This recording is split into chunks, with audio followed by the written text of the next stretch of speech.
Bigating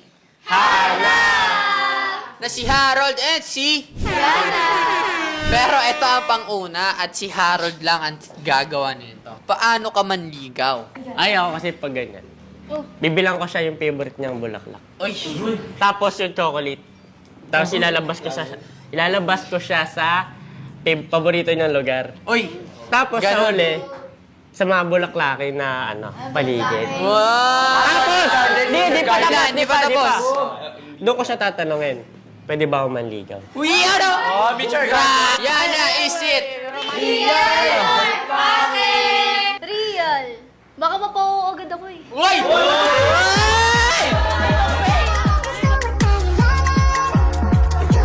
Ito na tayo sa pangalawa. Harold, sa paanong paraan mo maipapakita ang love language mo sa kapartner mo? Ako kasi ang love language ko yung physical touch. Uy. So, paano? Siyempre, yung mabilis ang holding hands. Ay, okay na agad sa akin yan. Masaya na ako sa ganyan. Yana, is it? Real. Yun, oh. Real. Yana, ikaw naman. Yung love language ko kasi is quality time. Sapat na sa akin yung yung nagtitiktok kami together, nag-vlog kami, and syempre yung namamasyal kami. Yun, oh. Yan! Meron ba tayo? Okay, Harold, is it? Real!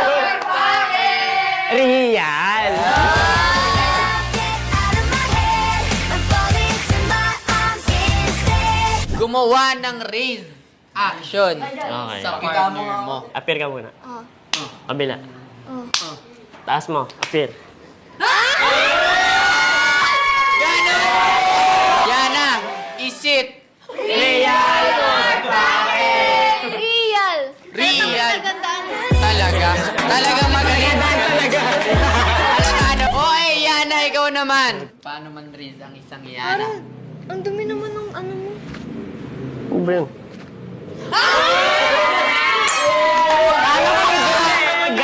Okay, dahil dyan, Harold, is it? Real! Real! Magaling! Okay, dahil dyan, ito na ang panghuli niyong gagawin. Hawakan ang dalawang kamay ni Yana at sabihin ang salitang ikaw ang dahilan ng mga ngiti ko. Kamay. Ayan na, kamay na. Eto.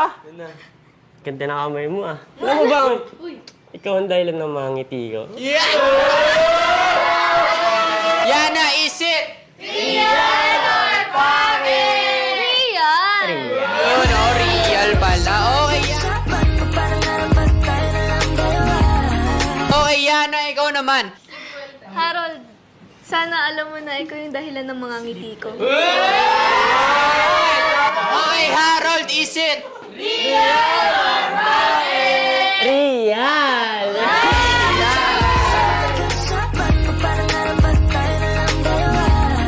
Dito na po nagtatapos ang real or fake ng bigating